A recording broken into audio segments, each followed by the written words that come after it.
Ciao a tutti e bentornati in un nuovo video. Oggi voglio parlarvi di un altro caso legato al bullismo, un argomento che a me sta molto a cuore. Ve ne avevo parlato tempo fa, raccontandovi la terribile storia di Amanda Todd, una ragazzina di soli 15 anni vittima dei bulli che ha deciso di togliersi la vita impiccandosi nella sua cameretta.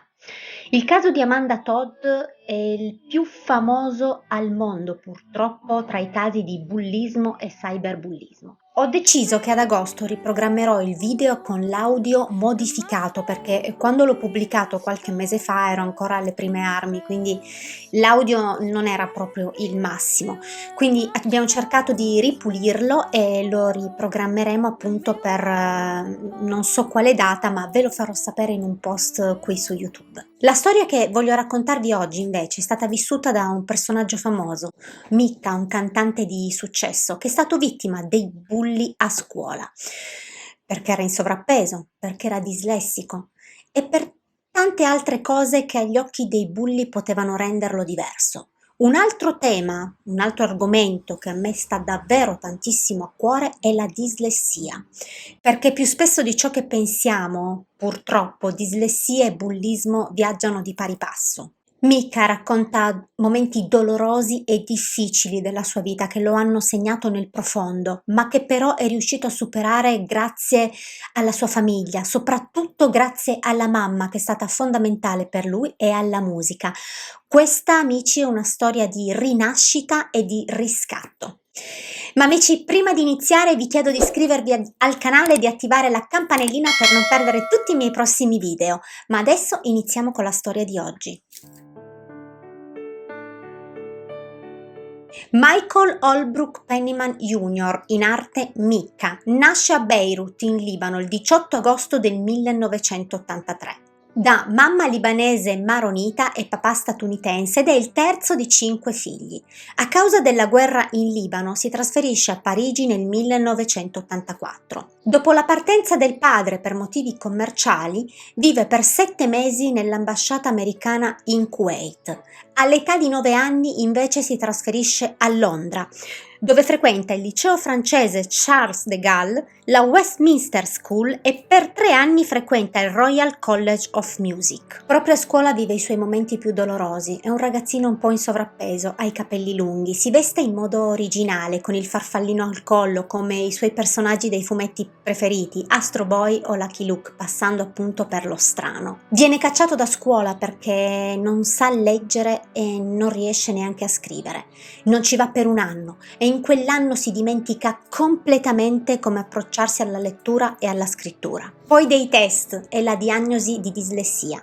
Mika, cantante di successo e poliglotta, ancora oggi fa fatica a leggere l'orologio analogico e a leggere gli spartiti. Per chi non lo sapesse, ci tengo davvero tanto a specificarlo perché purtroppo su questo argomento c'è ancora tantissima ignoranza. La dislessia non è una malattia, la dislessia non è una disabilità. Si chiama disturbo specifico dell'apprendimento e si manifesta con delle difficoltà nella lettura e nella scrittura. Fanno parte della dislessia le altre 3 forme: la discalculia nell'ambito del calcolo, la disgrafia nell'ambito della scrittura e la disortografia nell'ambito dell'ortografia. La dislessia è una caratteristica personale, come avere gli occhi azzurri o i capelli neri, è un diverso funzionamento del cervello e delle sue modalità di apprendimento. Ci tengo anche a precisare che un DSA non ha nessun deficit né intellettivo e né cognitivo. Di conseguenza non è compromessa l'intelligenza. Anzi, una diagnosi di dislessia viene rilasciata dallo specialista dopo una serie di accurati test a chi ha un quoziente intellettivo nella norma o superiore. Di conseguenza non c'è cura per la dislessia perché è un diverso funzionamento neurale del cervello. Si può gestire cercando di valorizzarne i vantaggi con gli strumenti giusti. In Italia i DSA certificati sono circa il 5% della popolazione, mentre nei paesi anglosassoni, per via della lingua opaca, arrivano fino al 20%. In Italia dal 2010 la legge 170 va a tutela dei DSA, che permette loro di poter studiare dopo una stesura del piano didattico personalizzato PDP da parte della scuola con gli strumenti più idonei al loro particolare metodo di studio e di apprendimento. Il PDP viene stilato dalla scuola dopo una certificazione dello specialista oppure anche solo dalla scuola dopo un attento esame dello studente da parte degli insegnanti. Io non sono un medico, ma la mia esperienza personale e soprattutto quella di mamma mi ha portato nel tempo a documentarmi tantissimo su questo argomento, a studiare, a partecipare anche a dei corsi di formazione per riuscire a capire meglio questo mondo incredibile di mio figlio e poterlo aiutare nel miglior modo possibile. Se vi interessa, alla fine della storia di Mika vi darò il mio parere personale. Ma torniamo alla storia di Mika. I compagni iniziano a prenderlo in giro, gli dicono che ha i fianchi larghi come quelli di una donna incinta, lo chiamano gay, lo deridono, gli danno dello stupido perché ha difficoltà nella lettura e nella scrittura. Gli lanciano addosso degli oggetti come le lattine delle bibite, a volte sono le ragazzine che prendono le sue difese. Mika fa dei test, arriva alla diagnosi di dislessia, adesso sa che non è stupido come vogliono fargli credere i bulli, i suoi compagni di classe. Adesso sa che ha solo un modo diverso di apprendere, ma questo non ferma i bulli. Per Mika ogni giorno che deve andare a scuola diventa un incubo. E ogni volta che deve attraversare il cortile per entrare in aula, per lui quello è il momento peggiore. Cerca infatti di entrare in classe quando tutti i suoi compagni sono già dentro e i professori lo sanno perché gli hanno dato loro il permesso di entrare dopo i suoi compagni. Durante un'intervista Mika racconta che un professore un giorno, nel tentativo di aiutarlo, gli pone una domanda: «Che cosa fai per provocarli?» E Mika gli risponde: «I miei compagni hanno una scusa, sono stupidi. Ma lei che scusa ha?» Per Mika diventa un incubo la scuola, comincia ad odiarla, gli viene da vomitare ogni volta che deve attraversare quel maledetto cortile. La mamma comincia a capire che c'è qualcosa che non quadra, ma ha notato anche delle particolarità davvero speciali nel figlio. Sì, perché Michael comincia a comporre canzoni già da piccolo ed è così che la donna decide di fargli intraprendere gli studi musicali ed è proprio qui che Michael, da brutto natroccolo, diventa un meraviglioso cigno. Sì, perché il talento di questo ragazzo esplode e nel 2006 una casa discografica internazionale lo nota in una piattaforma, MySpace, ed uscirà il suo primo singolo, Grace Kelly. Ancora oggi Mika ha difficoltà nella lettura degli spartiti e scrive tutto al PC e la musica la compone ad orecchio.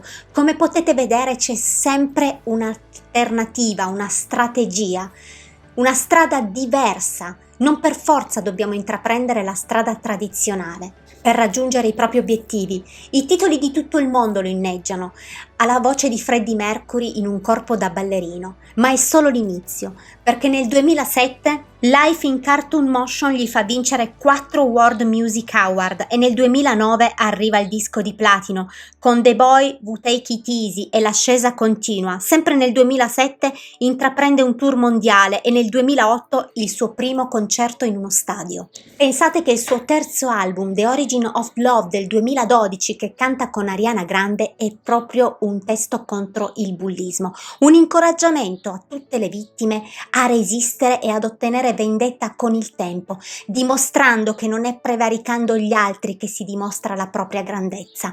Arriva a collaborare con Madonna, nel 2012 compare come ospite in X Factor, nel 2013 come giudice, diventando ufficialmente il primo giudice internazionale di un talent show italiano.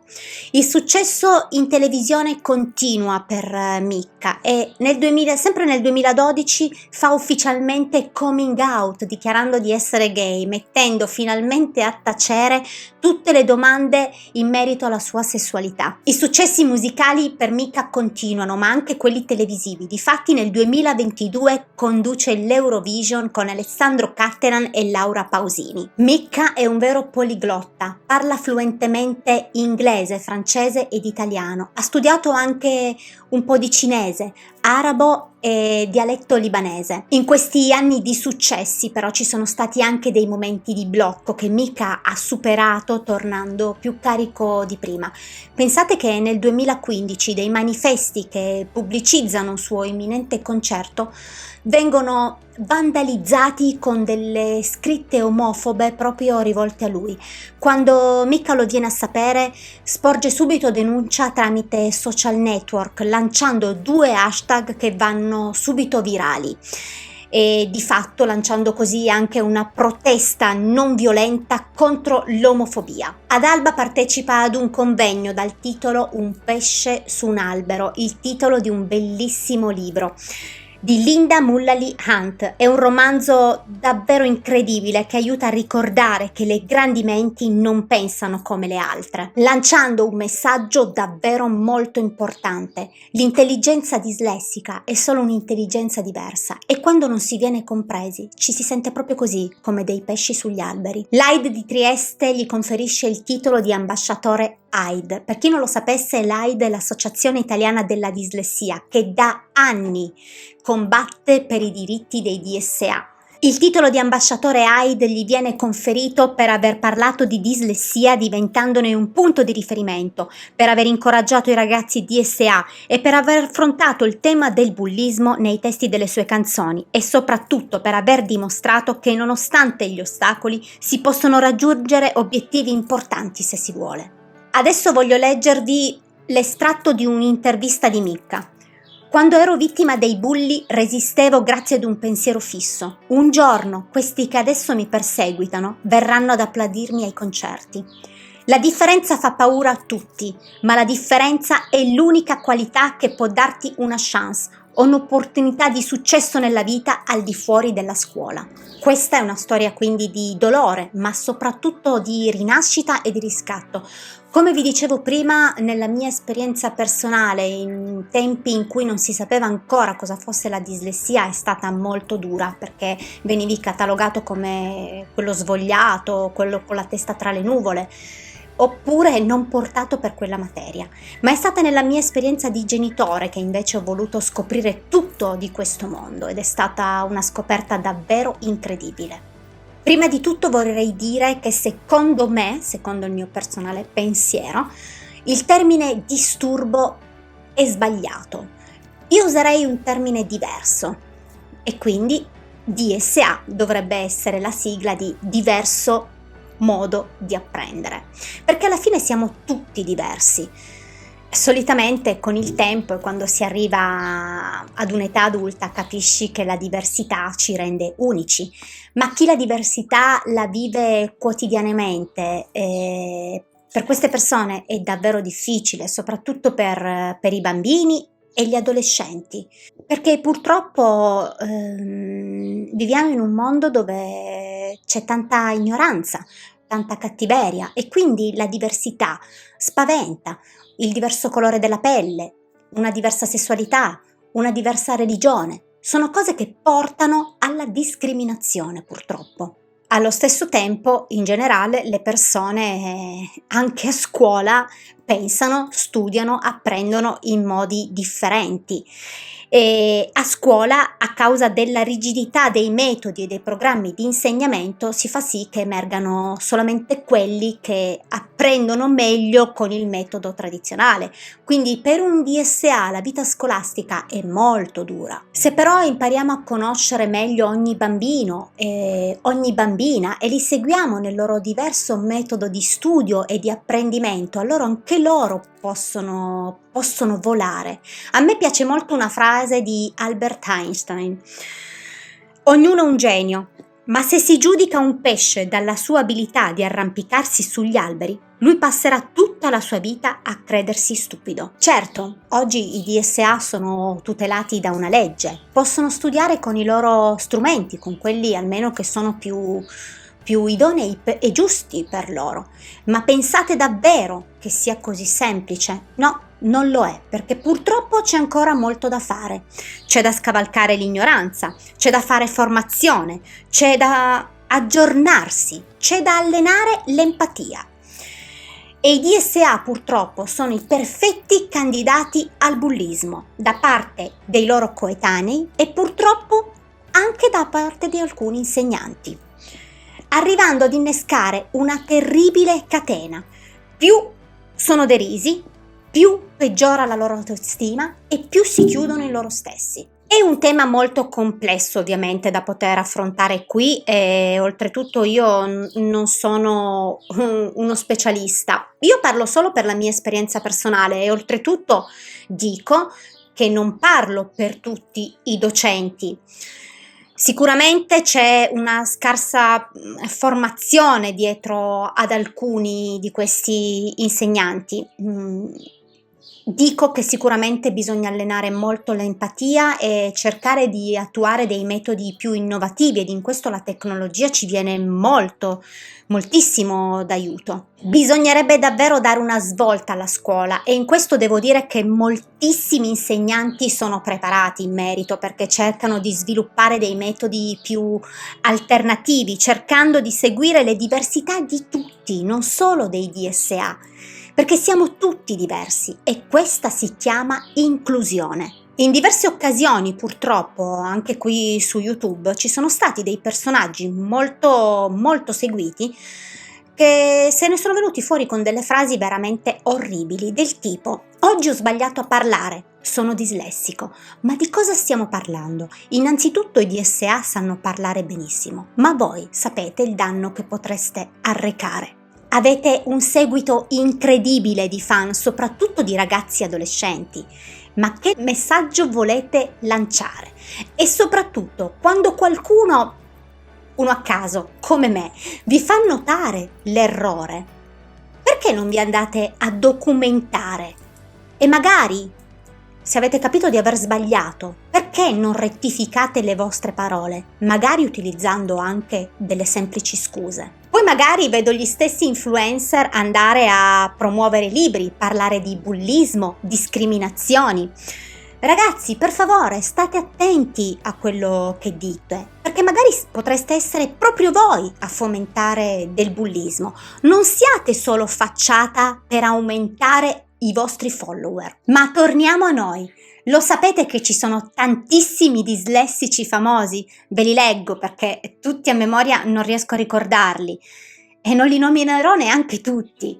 Carlo Magno, Cher, Mohamed Ali, Henri Belafonte, Napoleone Bonaparte, Hans Christian Andersen, Winston Churchill, Albert Einstein, Walter Elias Disney, Henry Ford, Galileo Galilei, John Fitzgerald Kennedy, Isaac Newton, Nelson Rockefeller, Quentin Tarantino, George Washington e forse il più geniale di tutti, Leonardo da Vinci, che vi ricordo che scriveva al contrario, come tutti i mancini, quelli che almeno non sono stati corretti molti anni fa, e anche qui ci sarebbe molto di cui parlare. Questo non vuol dire che dovete essere tutti dei geni o per forza fare delle enormi cose, ma mi rivolgo a tutti, non solo a ragazzi di DSA.